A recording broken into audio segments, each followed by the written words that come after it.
ठीक है, poem break break break, Alfred Lord Tennyson. जैसी इमेज है वैसे ही कुछ होने वाला है, समझ है ना।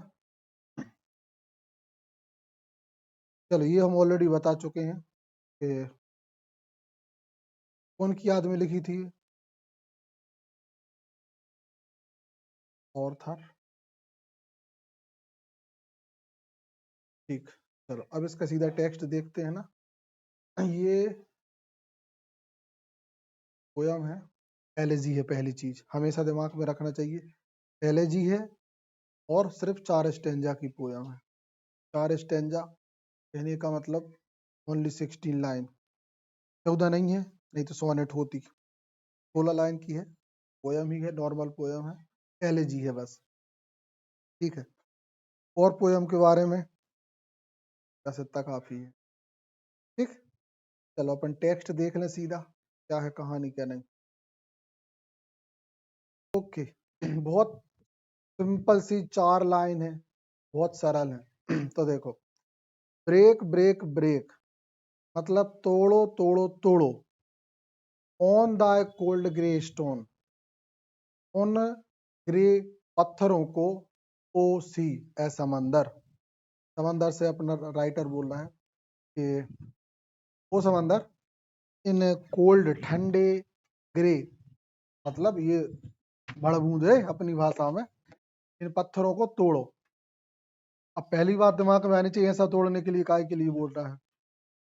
देखो, एलेजी है मतलब शोक गीत है, शोक भरी कहानी है। अच्छा, क्यों बोल रहा है? बंदे के दिमाग में बर्डन है। किस चीज का बर्डन है ना?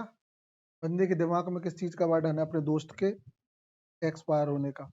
अच्छा, शायद 25 साल की एज में चला गया था बंदा, या 22 में। हाँ, 21 से 25 के बीच में उनकी डेथ हो गई थी मतलब उनके दोस्त की। ठीक है, तो उसी का उनको ये थोड़ा सा दुख था, है ना। तो break break break on the cold grey stone O sea, तोड़ो तोड़ो तोड़ो ए ए समंदर, इन काले पत्थरों को। ग्रे मतलब भूरा, अरे सफेद भूरा नहीं होता, ये भूरा कलर कहलाता है। ये व्हाइट होता है, पत्थर होता है इस कलर का, तो भूरा बोलते हैं, भूरे रंग का। ठीक है, पत्थर। ठीक है, कोल्ड मतलब ठंडे, ऑन मतलब पर, दाय मतलब इन, मतलब ये जो तुम, है ना। And I would that my tongue could utter. अच्छा, the thought that arise in me. देखो, एंड आई वुड, है ना, मैं क्या बोलते हैं, कर सकता हूँ, कर सकता हूँ, दैट माई टंग कुड अटर, मैं, मेरे दिमाग में, ये पूरा इकट्ठा है। देखो कि मेरे दिमाग में बहुत सारे थॉट तो उठ रहे हैं, लेकिन मैं उन्हें व्यक्त नहीं कर सकता। ठीक, क्योंकि मेरी टंग जो है वो अटर मतलब होता है रुक जाना या फंस जाना। मेरी जो टंग है वो बोलने में सक्षम नहीं है, दिमाग में थॉट हजारों हैं। अच्छा, है ना, मतलब बंदा उदास है तो बोल नहीं पा रहा ज्यादा। कई बार अपन ने देखा है ना, बहुत सारी मूवीज हो गई, सीरीज हो गई, अपन ने देखा कि ज्यादा दुख हो जाता तो सदमे में पहुंच जाते, एकदम धरना जाते हैं, करे यार, है ना। देखे ना, मूवी में तो कुछ ज्यादा ही दिखा देते हैं, रियलिटी थोड़ी अलग होती है, ज्यादा ही सदमे में पहुंच गए। ठीक, फिर नेक्स्ट यहाँ देखो, O well for the fisherman's boy. अभी बोलता है, वो देखो, एक जो फिशरमैन का लड़का है ना, वेल मतलब कितना खुश दिखाई दे रहा है। दैट ही, और वह, taught with his sister at play, अपनी बहन को खेलने के लिए बुला रहा है ना। अपनी बहन को काय के लिए बुला रहा है? खेलने के लिए। O well for the sailor lad, उस सेलर को देखो, मतलब उस सेलर मतलब जो जहाज चलाता है। That he sings in his boat on the bay, जो खाड़ी की तरफ, बे ऑफ बंगाल सुना है ना, जो खाड़ी की तरफ अपनी बोट को क्या कर रहा है, सेल कर रहा है, मतलब ले जा रहा है, ये उनकी खुशी को देख रहा है ना। फिर and the stately ship go on, और जो शिप है वो बिल्कुल सीधे जा रहे हैं, स्टेटली मतलब स्टेट बोलते हैं ना, स्टेट में देखो, to their haven under the hill, जो शिप है वो सीधे स्टेटली जा रहे हैं, और अपन ने देखा जैसे नदी होती है तो जो शिप है वो सीधे पहाड़ के बीचों में से जाते हैं, अब नदियों के बीच से जाते हैं, लेकिन अपने को लगता है जैसे पहाड़ के बीच में घुस रहे हो। But O for the touch of a vanished hand, अब ये बोल रहा है, देखो इसने दो तीन अच्छे अच्छे मूवमेंट बता दी। एक जो लड़का है अपनी बहन के लिए पुकार रहा खेलने के लिए कि आओ अपन खेलें। एक जो सेलर है वो अपने जहाज को लिए जा रहा है मस्त गाते हुए, और जो जहाज है वो पहाड़ों के बीच में जा रहे हैं। अब लेकिन बीच में ये बोलता है but O for the touch of a vanished hand, है ना, लेकिन ये सभी चीजें मेरे उस टच को नहीं मिटा सकती जो आज मेरे पास नहीं है, मतलब उसके दोस्त का टच, है ना, वो मुझे नहीं जगा सकता।